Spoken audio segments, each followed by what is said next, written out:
We're almost halfway through our season of Key Change, and we've been busy. We've had 3 collaborative events between the Santa Fe Opera and the University of New Mexico. Chandler Johnson went to UNM and taught some master classes. The UNM Opera Theater students came to the Santa Fe Opera campus and worked with the faculty and staff.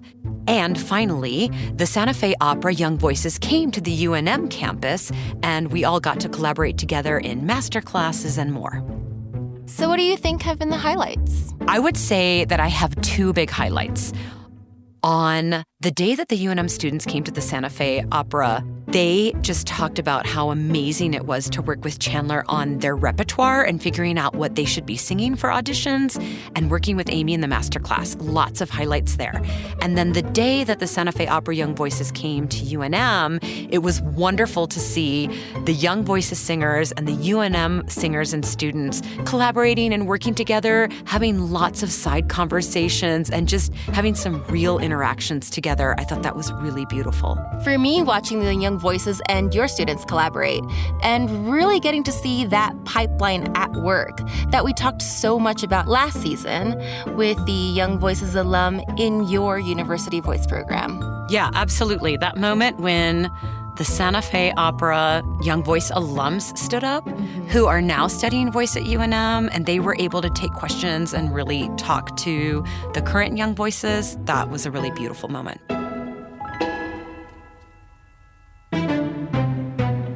Key Change listeners, if you missed it, go back and listen to episode 3 for the first part of our conversation with Chandler Johnson, director of the Apprentice Program for Singers at the Santa Fe Opera. And then meet us right back here for part 2 about humanity in music, trends in audition repertoire for singers, and building a solid foundation for your opera career.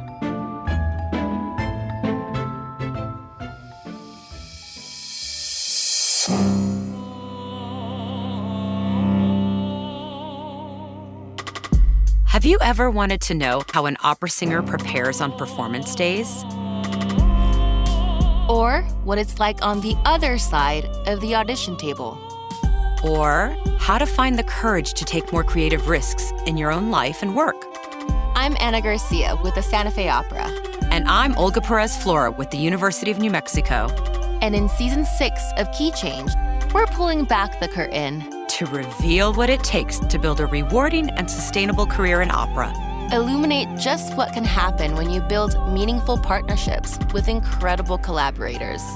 And give you a sneak preview of the next generation of talent taking root right here in New Mexico. And right here on Key Change. Chandler, you have been an integral part on this collaboration at the University of New Mexico with us. Can you just tell us a little bit about what you've been doing recently to help that collaboration along? Yeah, I did a master class. Was it a week and a half? Yeah, it was. A little over a week ago. And it's amazing because when I first pivoted into administration, one of the best pieces of advice I got was, talent can be found anywhere. You just have to have open ears to hear it. That's great. And for me, I hold that wisdom close to my chest. And UNM is one of those places where there's so much talent, but the singers just need more experience. So having this collaboration, I feel like, we're already getting great teaching, but now we're getting that immediate feedback that not everybody has access to. And so for me, I enjoy going to UNM to chat with the students and even chat with the faculty. Yes, right please. Now. That's right. And it's enjoyable because they're so eager to just learn the business. And, some of them want to know, what can I do in my singing to be better? But then some of them are like, so your transition and your pivot to administration, talk to me about that. Because I think sometimes we don't realize that there's more to opera than singing. Right.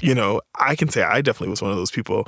It wasn't until another quick shout out to Cincinnati Opera. When I was a chorus member at Cincinnati Opera in the summer, I saw this man walking around and he had his laptop and he was taking notes furiously. And then he would come down, talk to the director, and, say, I don't really know if I da-da-da. And I would see that and I was like, who is this guy? What is his job here? Like, Yeah. is he the director? Like, is he the director's supervisor? And I found out that he was the artistic director, Evans Mirages. Mm-hmm. And he, without really, even saying a word to me directly, planted a seed in, there's more to this business than just singing. Yeah. And what does that look like? Yeah. And from there, that's when I really started to take that deep dive into what are all the roles? Yeah. What is needed to actually get the art on stage? What is needed to fund the art? And so from there, I was like, you know what? I would like to do something like that one day. But I thought, of course, it was going to take, years to do it, not realizing that I could start when I started. So, I feel like that's the wisdom that I now get to pour into the students at UNM to say, there's so much to opera. Singing doesn't have to be the only goal. You can go in development. You can go into marketing and PR and media and AV. You can go into costuming. You can go into, set design and building the sets. I mean, there's so much that goes into getting the art form on stage that's not singing. And we need more people to be willing to do that. And having the experience of being a singer, I feel like only informs where you pivot your life in this art form. So yeah, right. It's an exciting collaboration. I'm excited to do more. It is my job. That is the job that I have, is to give back. And anything that, UNM needs, I am so excited to say, yeah, I'll do it. I mean, as long as I'm in town. Available. as long as I'm in town. But, I'm excited to really build this collaboration and really build this partnership, because I know that I also have wonderful team players. And so, yeah. It's so great. And so just a little preview, January 24th, the University of New Mexico opera singers will be coming to campus and get to work with both of you and so many of your other wonderful colleagues. And then on February 1st, UNM is going to host the Santa Fe Opera Young Voices with Amy Owens. They're going to come to campus. And it's really, I think, the treasure of this collaboration that we're all working together. So I know we'll have more on that soon, but just so our audience knows, that's all coming up. It's all happening. And yes, we know that as you are listening to this in the spring of 2025, January and February are fading into the distance in your rearview mirror. And the young voices of the Santa Fe Opera, whom you met in Season 5, and the University of New Mexico singers have already done their residency exchange. But at the time of this conversation with Chandler, it was all coming up in the future. That's the magic of podcasting. And the magic of the key change time machine. And lucky for you, our producer, Andrea, recorded during the UNM Day in February. So you'll get to go behind the scenes of that day in a future episode. And now, back to Chandler's masterclass.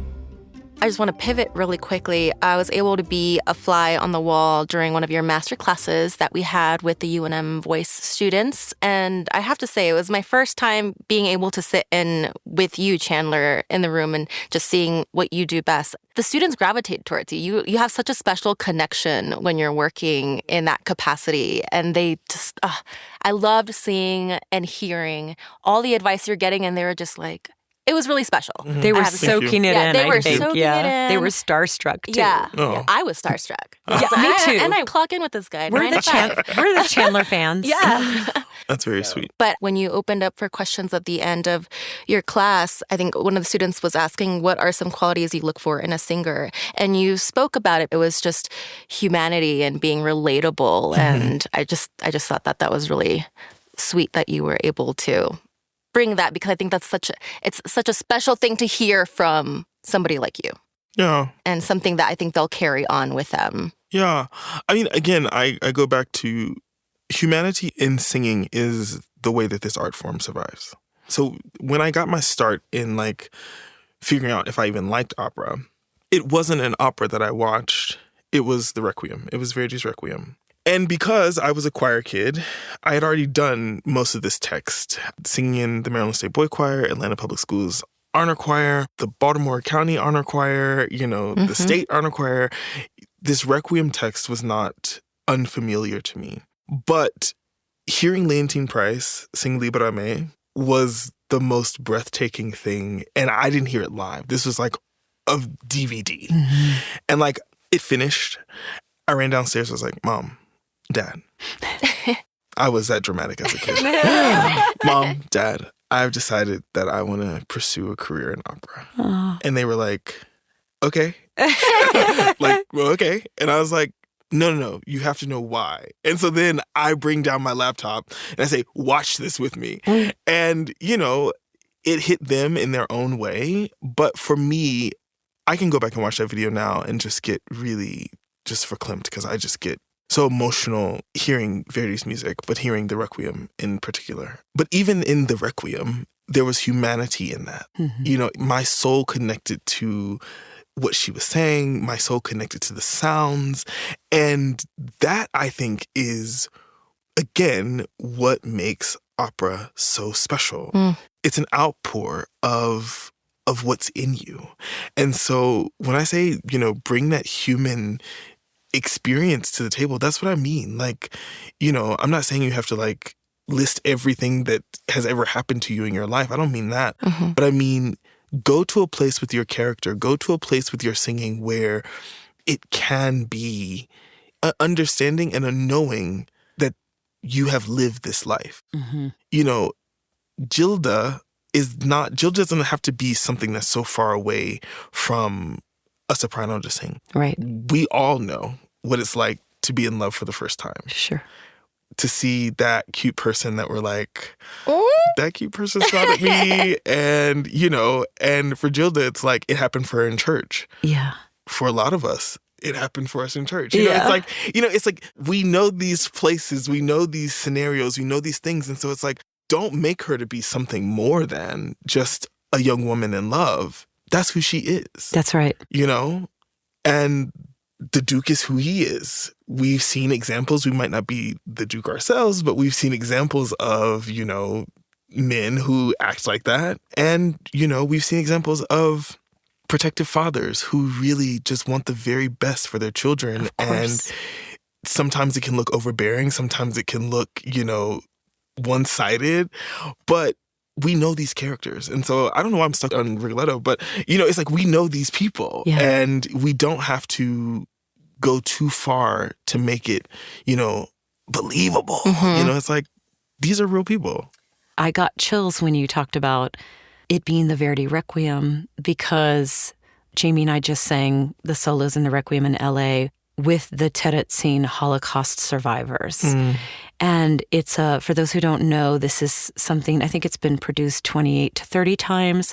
It's this Jewish conductor who is bringing this all around the world. And so there is a video, they've interviewed the Holocaust survivors, and it's so full of humanity, mm-hmm. and it's so powerful to hear these people talk about being in the concentration camp, and they were each allowed to bring in one thing. And this conductor brought in his Verdi Requiem score. Mm. And he would teach it to them by rote. So when the Red Cross came in shortly before the end of World War II, they performed it for the Red Cross from memory, and then they gassed and killed them all. Mm. And we sang this knowing that this happened. And I've sung the Requiem before, mm-hmm. but I didn't know this story. Mm-hmm. And it's the power of music, the power of that bringing all of these people together. And they talked about this, mm-hmm. that getting to rehearse with the choir in the basement with a piano that didn't really work was the wonderful thing that would happen to them that mm-hmm. day. And that they looked forward mm-hmm. to performing it. And some of them were spared. And there are only, I think, a handful alive now. Mm-hmm. But I just wanted to bring that full circle of humanity. That is humanity. Mm-hmm. No. And it can be found in everything, mm-hmm. you know.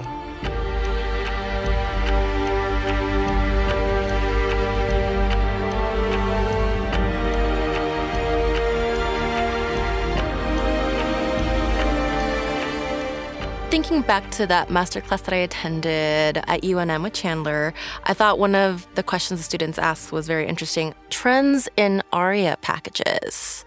Ooh, I thought that one was a great question. A great question. Yeah. What trends in aria packages are you seeing? Well, actually, before I even do that, I think I'm going to say trends in how we look at repertoire. Mm-hmm. Yeah. For a long time, I think we looked at repertoire in the guise of the Fox system says, I sing X, Y, and Z. Mm-hmm. Well, before the Fox system, you sang what, as we say in church, you sang what was on your heart. Yeah. And for us now, we govern ourselves by this Fox system. But now we're starting to see people kind of pull out of that to say, I want to do this. I know it might not be right, but I want to do this. And some people do it successfully. Some people do it. But the trend now is you still stay within your lane, Mm-hmm. but you have the room to explore and to really flesh out some cool gems in the repertoire, if you will, that you might not get to sing, But trends in an aria package, an aria package is a set of songs. Mm-hmm. It's kind of like a singer's EP, if you will. It's like a sample of what an album could look like if you were to put out a full album. It would possibly look like that. Where it's like, these are my 5 best things. These are the things that I sing well. Mm-hmm. Usually they are in a variety of languages and styles. As a singer gets older, the focus narrows in on what they do really well. And if that's all Italian, meatball spaghetti, Verdi Puccini, okay, great. If the package is, more niche down to, I sing Handel and early music really well, and that's what I want to be known for. Mm-hmm. That's kind of the path that they take. So when the singers come to me in the summer and they're like, I'm singing this aria next to this other aria, I say to them, I don't know if that really sells you as well as you think, because it only adds confusion, and you don't want people to be confused about what you do well. Correct. What if we find an aria, within the same 2 groups of time, same periods of time? What if we find an aria that actually complements the other so that people go, oh, I get the trajectory. I get where that's going. Mm-hmm. I think sometimes singers feel, like, you're stifling my creativity by not letting me sing what I want. And I'm like, no, not that. It's just more so I want my colleagues to feel like, oh, I have a clear direction of where this singer is going to go. That's right. I have a clear idea of what they do well. With maybe one stretch piece if they at all need that. Yeah, but I'm okay not hearing a stretch piece. Actually, I really am. Keep it safe. And it has nothing to do with safe as much as it is I want everyone to have careers that are 40 plus years. Sure. You dip your toe into one stretch piece and then you're like, I'm tired of this stretch piece. I need a new stretch piece. And then you realize that your package now is just all stretch pieces and you're like, how did I get here? And I'm sorry, I'm new here. What's a stretch piece? Stretch piece is like an aria that you maybe you can sing the aria, but you can't sing the whole role just yet. Or maybe it's an aria that is really challenging that, you want to keep chipping away at, and you ultimately get it to a place where you're like, oh, this feels right. This feels good. But yeah, I'm okay not hearing a grand majority of stretch pieces because I want to know what you can do well right now. Yeah. Because that's what I'm casting you for right now. I'm not casting you like in 2032. That's not my job. That's not my job. My job is to say, in this season and the next season, I know what's coming up and I know where I can, maybe slot you in or, say, oh, I'm looking for that person in the future season and I know that they do these things really, really well. Right. Yeah.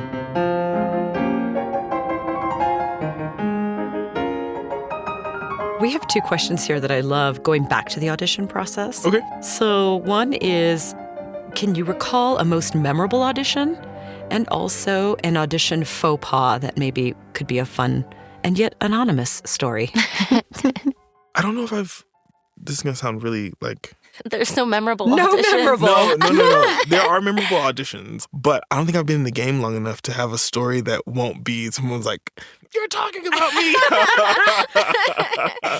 So let me think. There have been a few memorable auditions. One of them was actually on the stage a few industry auditions ago, where I felt like an artist really just inhabited who they were. They told the story from the moment they walked out on stage and left the audience just completely like, you are this character. And that to me is like, whoa.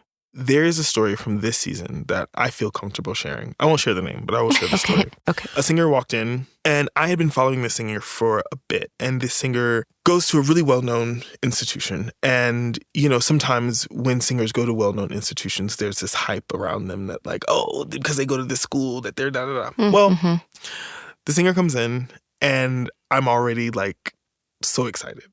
And that's the thing, pushpin in this story. I'm excited to hear everyone. I want everyone to do well. I want the choice to be so hard. And I think for young singers, they should know that the panel wants you to do an exceptional job. No one wants you to fail. No one.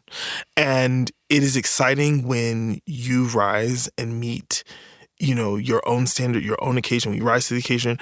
But it is heartbreaking for us as well when it doesn't go the way you wanted it to. Because ultimately, it didn't go the way we wanted it to.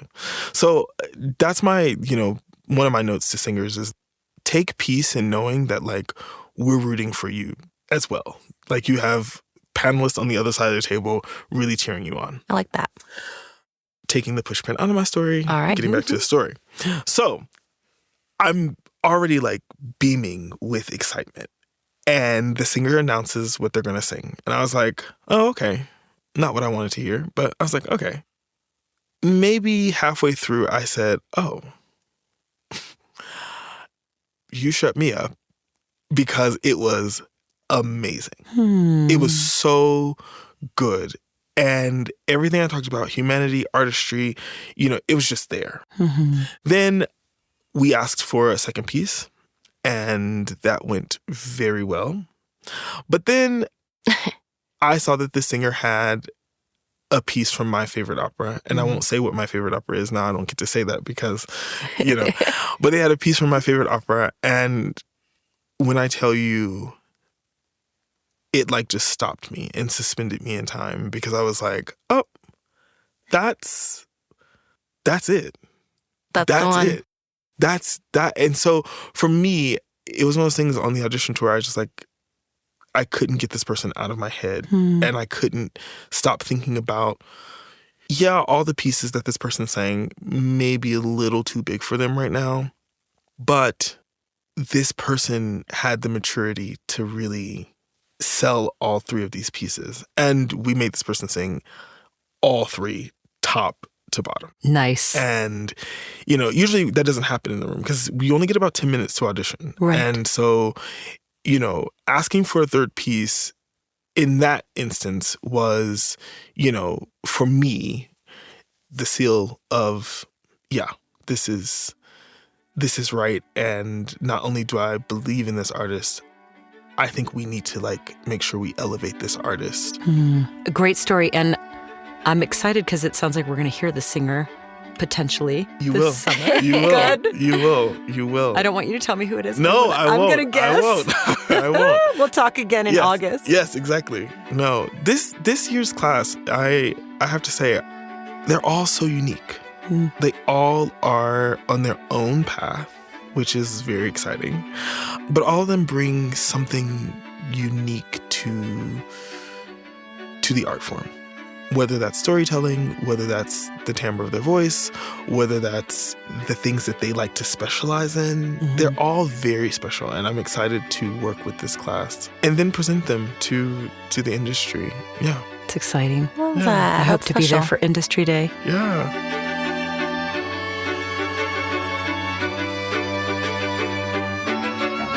So, Chandler, what follows once the apprentice program is completed at the end of the summer? Well, I mean, I spoke about the industry audition and the amount of people that see them. The road looks like you following up. You'll have to go into auditions with these people. And the thing is, some people get jobs instantly from Industry Day. Some people get a lot of jobs from Industry Day.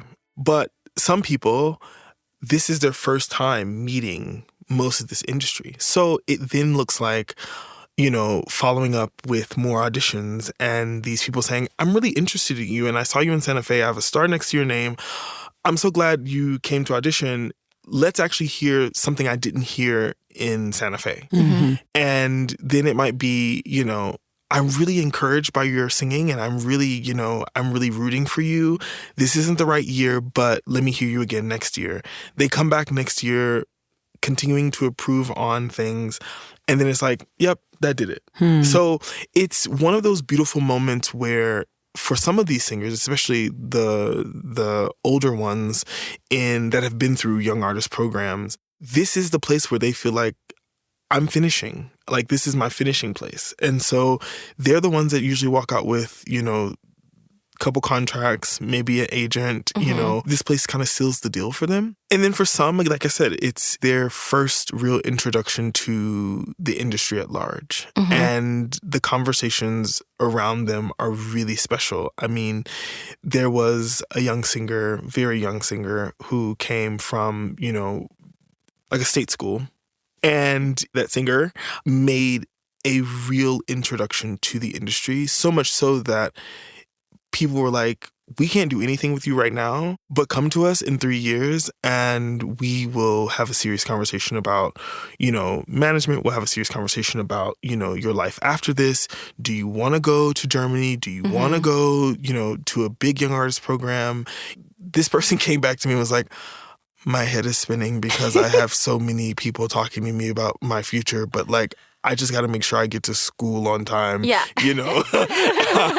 So it's a great place for singers who are, ready to kind of meet the challenges head first of going through the 13 weeks. Yeah. But then it's what does come after, Yeah. Reality check and me being who I am. I don't have a problem saying this, but everybody's not going to get it. Yeah. That's right. Yep. Everybody's not going to get it. And that doesn't mean that you weren't good enough. That just means that you weren't called to do this thing.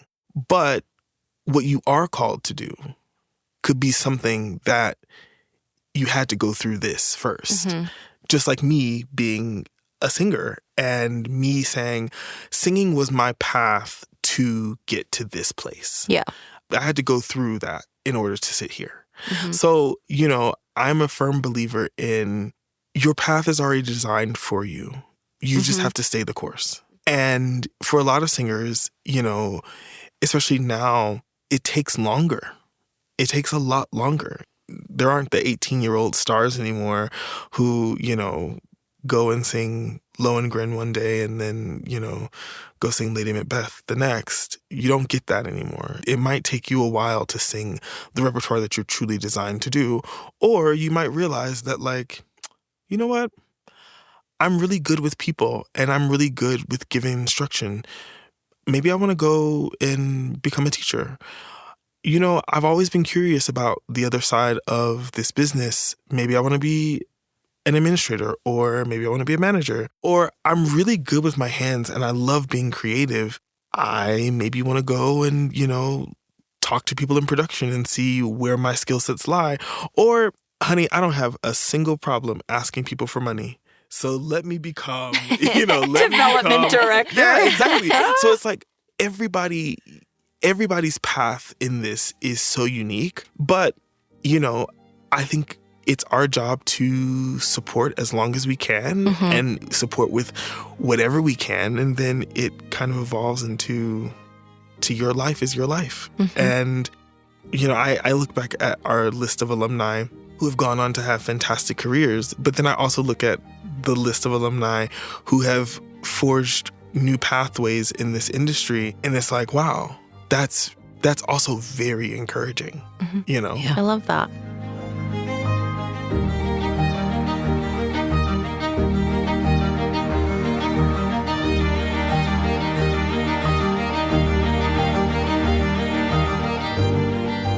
Can we ask some just Chandler questions, not singerly questions? Yeah, Would that be all right? absolutely. Well, because we've been talking so much about travel. You've been to so many opera houses all over the country and out of the country.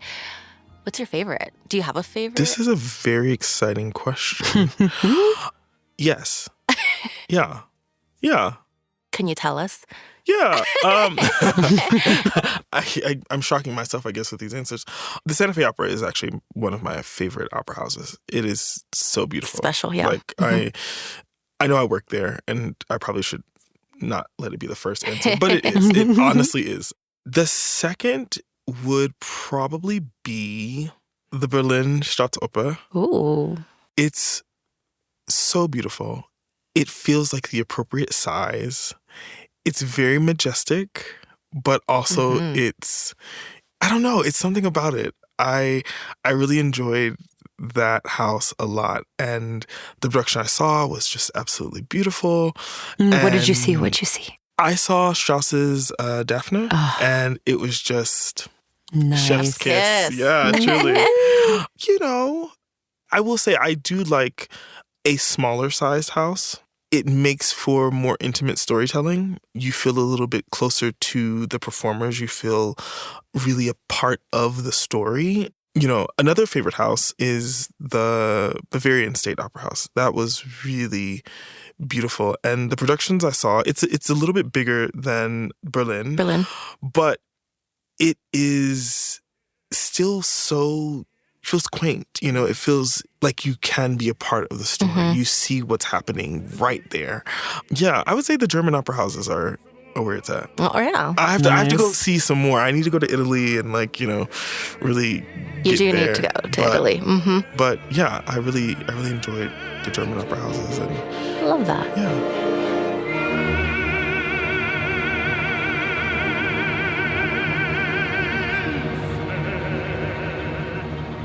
So we talk a lot about the process of an artist. We're wondering, what are Chandler's show days like?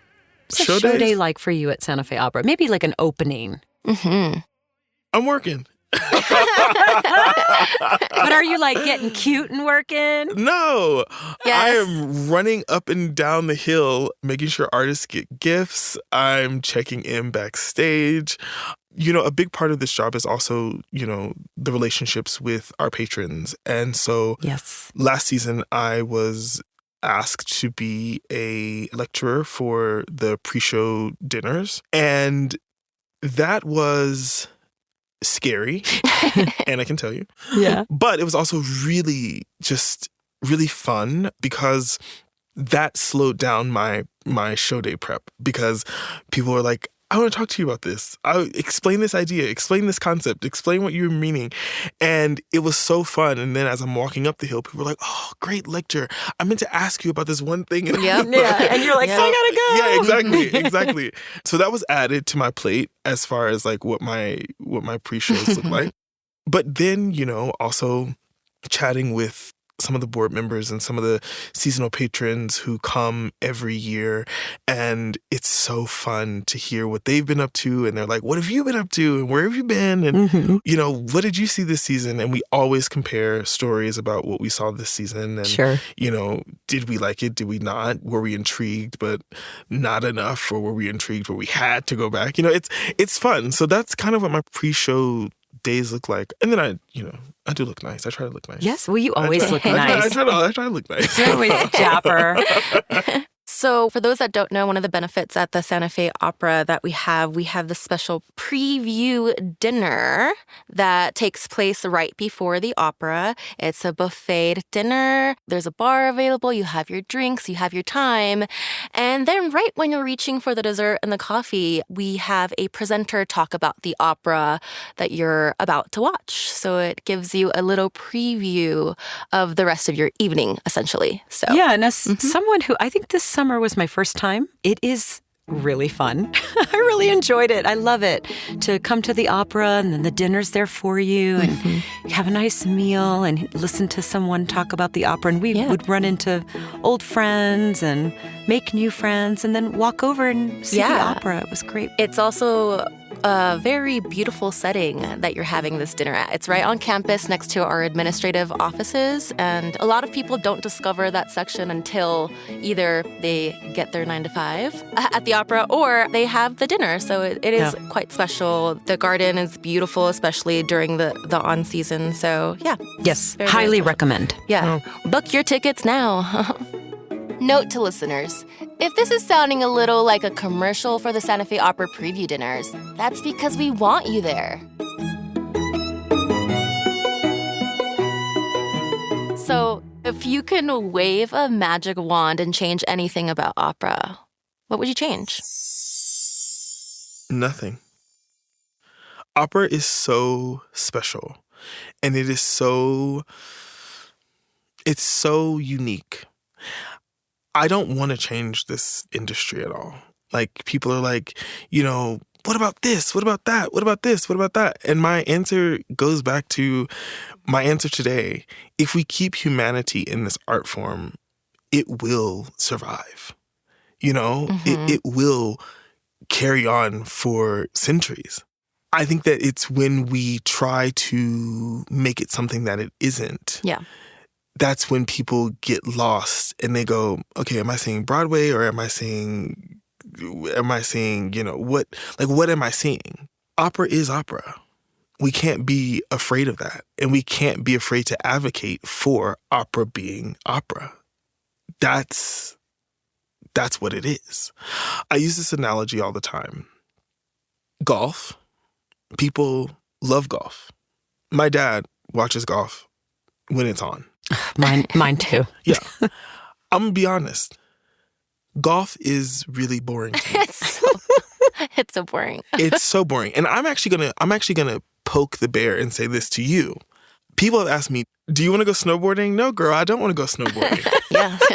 I really don't. Because if I break a bone at this age, it's not going to heal right. Mm-hmm. And then I'm going to be mad because I decided to do something that I should not have done. Yeah. But the thing is, you love it. Mm-hmm. People come to things and they're like, oh my God, this is amazing. Yeah. And then people come to things and they're like, I don't like this at all. Yeah. That's opera. Mm-hmm. Opera falls in that category of, my dad really enjoys golf. He's not a big opera goer. But I've also seen people come to things later in life and they're like, this is amazing. And this met me where I was. Mm-hmm. We just have to keep doing good art. We just have to keep doing good opera. Amen. And people will come, when they're ready. Mm-hmm. But, it's kind of like me going back to church and saying, my church idea of, you got to meet God for yourself. You have to meet opera for yourself. Yeah. When you're ready to ingest it and take it in, that's when it'll be really special. It just happened that I fell in love with opera at a time in my life where I really needed it. High school. I was discovering who I was, coping with the fact that this had been the fourth move. I didn't have neighborhood friends. Yeah. I didn't have, I came to opera because it found me in a time when I really needed it. Mm-hmm. And so, I wouldn't change anything about opera. I truly love the glitz, the glamour, the opulence, the stories. The chaos. Yeah. I love it all. Yeah. And, now being on the producing side of getting it on stage, I'm like, I love this even more. Mm-hmm. Like, I didn't think I could love opera anymore, but I do. And so, yeah, I wouldn't change anything about it. Yeah, you fell in love with opera in high school, and if I may, opera has fallen in love with you. Yeah. I think we can close it there. What a great way to end. Thank you. I am really good at ending I'm waving things. my magic wand.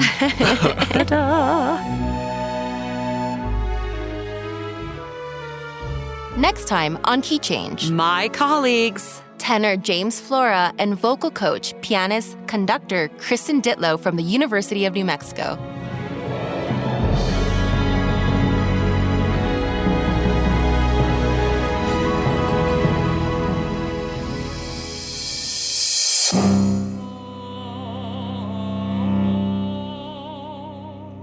Key Change is a production of the Santa Fe Opera, Department of Community Engagement and Education.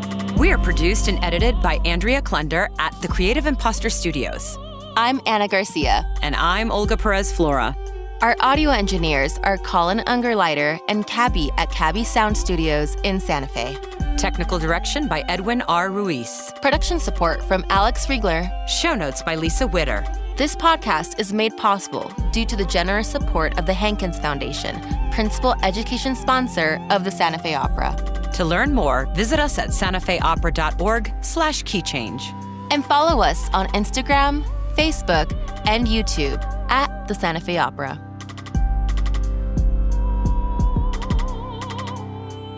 And then the day that the Santa Fe Opera Young Voices came to UNM, it was wonderful to see the Young Voices singers and the UNM singers and students collaborating and working together, having lots of side conversations and just having some real interactions together. I thought that was really beautiful.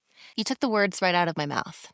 She did. I would say watching the Young Voices and your UNM voice students collaborate, and especially seeing that pipeline. I liked pipeline. I didn't say pipeline. And the moment when I love what you're about to say.